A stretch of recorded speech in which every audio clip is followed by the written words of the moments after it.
धन्यवाद अध्यक्ष महोदय। आपके माध्यम से पहली बार इस सदन में बोलने का मौका मिल रहा है। मैं आपका धन्यवाद करता हूं। आपके माध्यम से अपनी भारतीय राष्ट्रीय कांग्रेस का, अपने नेताओं का और अंबाला लोकसभा क्षेत्र वासियों का, जिन्होंने मुझे यहां चुनकर भेजा है। सर, बजट में बहुत सी बातें हुई। विकसित भारत बनाने का लक्ष्य रखा हुआ है सर, बहुत अच्छी बात है। लेकिन अध्यक्ष महोदय, आज तक उसका कोई रोड मैप जारी नहीं हुआ। इस सरकार ने पंचवर्षीय योजनाओं को बंद कर दिया, जिसमें जवाबदेही थी, बताना पड़ता था, कुछ जमीन पे काम करना पड़ता था। 25 वर्षीय योजना चलाई है अध्यक्ष महोदय कि ना कोई पूछने वाला रहे, ना कोई बताने वाला रहे।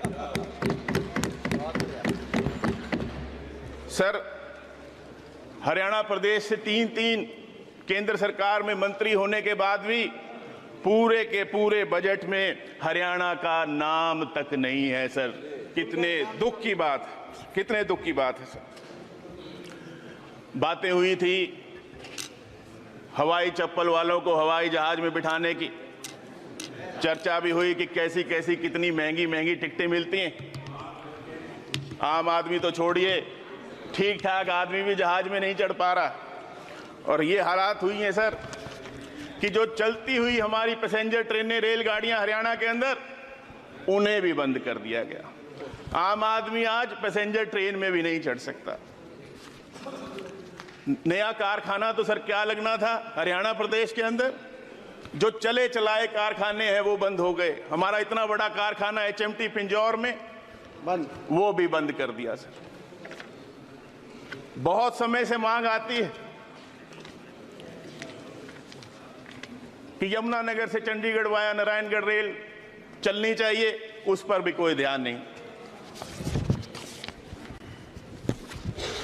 हरियाणा के गांवों में, शहरों में बहुत बड़ी आज समस्या है निकासी की, लेकिन उस पर कोई बात नहीं। टैक्स तो लिया जाता है, लेकिन सुविधा कोई नहीं मिलती सर। इस तथाकथित अमृतकाल में युवा देश छोड़कर जा रहे हैं। और सर, जिस देश का युवा ही देश में नहीं रहेगा, वो देश कैसे विकसित होगा। सर, अपराध, महंगाई, बेरोजगारी, नशा बढ़ता जा रहा है। हमारे हरियाणा प्रदेश में आए दिन गोलियां चलती हैं, फिरौतियां मांगी जाती हैं। ये हाल है सर कि आज हरियाणा वासी और उनके साथ पूरा देश ये कह रहा है कि अमृतकाल कुछ चुनिंदा लोगों के लिए है, आम जन के लिए ये अमृतकाल नहीं। आइए, क्या है स्किल इंडिया की बात हो रही थी सर कि 20 लाख लोगों को अगले 5 सालों में प्रशिक्षण दिया जाएगा। सर, इसी तरह की बात 2015 में भी की गई थी। तब टारगेट 30 करोड़ का था कि 7 सालों में 30 करोड़ लोगों को प्रशिक्षित किया जाएगा। सर, जनता जानना चाहती है, हरियाणा वासी जानना चाहते हैं, देशवासी जानना चाहते हैं कि वो पिछले वाला जुमला था या ये इस बार वाला जुमला है। प्रिया जी बताओ जरा। सर, किसानों की आय दोगुनी करने की बात हुई थी। यहां MSP भी गारंटी नहीं दी जा रही। MSP की गारंटी पर भी बात नहीं कर रहे। 2 करोड़ सर नौकरियां देने की बात थी। 10 लाख नौकरियां तो सर केंद्र सरकार के अंदर खाली पड़ी हैं, उनको भरने की कोई बात नहीं। SC ST का बैकलॉग सर सालों साल से खाली है, उसको भरने की कोई बात नहीं। और जब सवाल लगा के पूछा गया हमारे साथियों द्वारा, उसका ठीक से जवाब तक नहीं दिया गया सर। हर सिर पर छत आने की बात 2022 तक पूरी होनी थी सर, और अब कह रहे हैं कि अगले 5 साल में 3 करोड़ घर बनाए जाएंगे। और सर, ये हर घर पर, हर सिर पर छत तो सर 2022 तक ही आ जानी थी। तो जुमला सर ये इस बार वाला जुमला है या पिछली बार वाला जुमला? बताओ। सर, सेस और सरचार्ज सेस और सरचार्ज सर एक्सपोनेंशियली बढ़ते जा रहे हैं और जिसका डेवोल्यूशन नहीं होता है सर। जो 15th फाइनेंस कमीशन ने कहा था कि 41% डेवोल्यूशन होना चाहिए, इस कारण से सेस और सरचार्ज के कारण से सर केवल 32% ही डेवोल्यूशन हो रहा है सर, जिससे कि राज्य सरकारें, खासतौर पर जो विपक्ष की सरकारें हैं, उनका गला घोंटा जा रहा है सर। तो मेरी तो प्रार्थना है आपके माध्यम से कि सेस और सरचार्ज को भी डिवॉल्व करना चाहिए सर। इसी बजट के अंदर डिपार्टमेंट ऑफ इकोनॉमिक अफेयर्स द्वारा 62,000 करोड़ की डिमांड की गई है सर।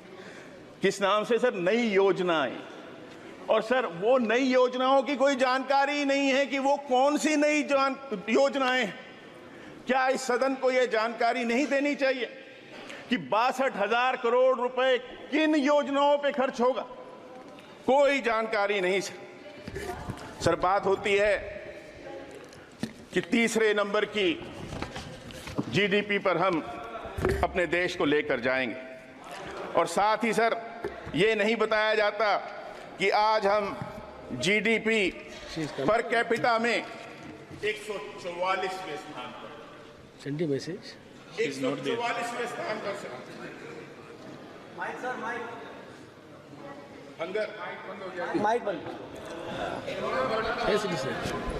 हंगर इंडेक्स में सर हम 111वें स्थान पे। चाइल्ड वेस्टिंग दर में सर पूरे विश्व में हम सबसे नीचे हैं। 80 करोड़ से अधिक लोगों को अन्न दिया जाता है। और जैसे हमारे नेता श्री दीपेंद्र सिंह हुड्डा जी ने भी मांग की थी कि ये वो लोग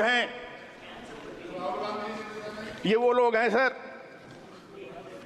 जो स्वाभिमानी हैं, देश के नागरिक हैं, वो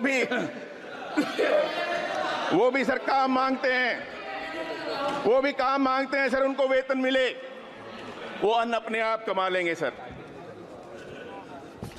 हरियाणा के अंदर जब कांग्रेस की सरकार थी, हुड्डा साहब मुख्यमंत्री थे, हर वर्ग का ध्यान रखा गया।